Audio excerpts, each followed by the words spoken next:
伫个空气家己救，继续把镜头转到好山好水的宜兰县。最近这几年来，宜兰的空气嘛是愈来愈歹。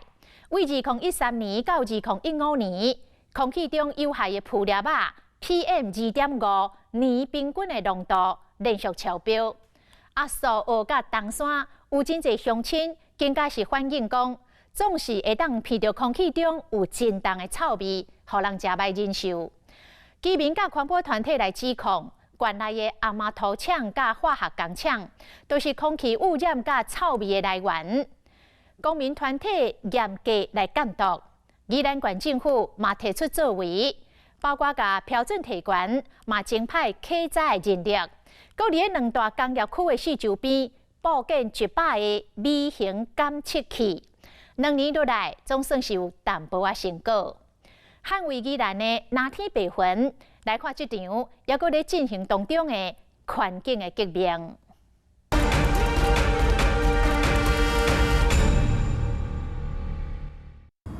明显怪味，伫高速公路宜兰苏澳段上都偏到啊，当日被空气污染侵扰，是附近数万居民无法摆脱的真实生活。离农田工业区无到2公里的新城社区，想要大喙喘气，拢真困难。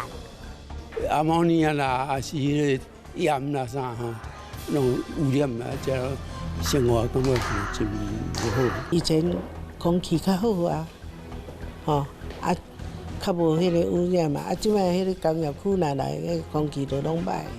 1978年，农田工业区进驻宜兰5个乡，隔一条新城溪，挖近河边就是苏澳的新城社区。工业区为经济发展带来机会，但是环境甲空气品质嘛开始变调。西风来吼，阮遮鼻了都较无好啊，那鼻惯时都惯时都好啊，无你要走带去嘛是走好咯。我都没有地方可以去。对啦，那就在遮，就往大，就往贵。这就是我们的房间，那就是对面就是工业区。那因为晚上就是都会有味道，所以我就会关窗户这样子。30岁嘉颖一当前对宜兰市过来到苏澳，对空气中飞袂掉歹鼻的臭味感受上深刻。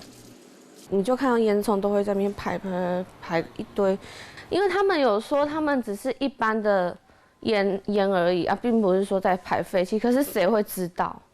对啊，但是味道就是不好闻。对，味道真的不好闻。以前其实可能很明显的就是阿莫尼亚味啦，或者是那种化学味道，你很明显就会知道哦，那个一定是工业去的。可是现在越来越奇怪，就是它好像是金刚百变一样，它就会变不同的味道出来。每工拢加臭味、土粉啊做伙，就连农作物嘛受到影响。对地理位置来看，除了农田工业区，对居民生活冲击上大的，就是计无到900公尺的东碱公司苏澳厂。60多栋历史的东碱公司，专门生产氯化钙甲钾肥，但是生产的过程无做好把关，互盐酸的毒气外泄。2018年，被2处重罚642万，嘛被命令停工。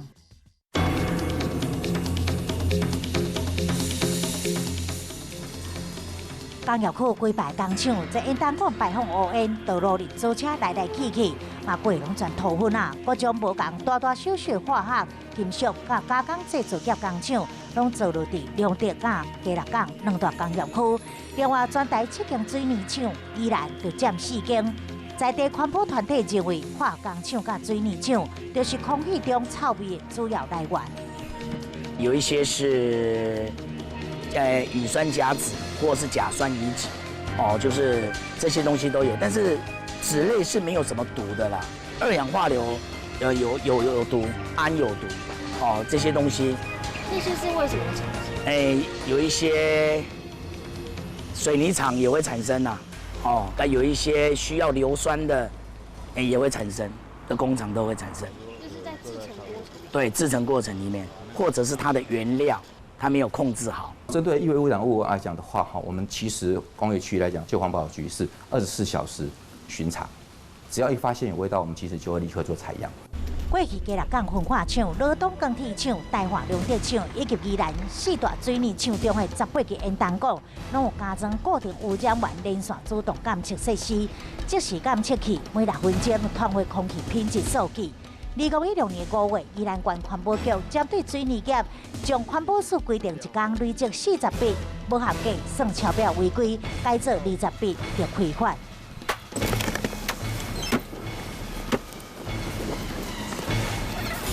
起飞。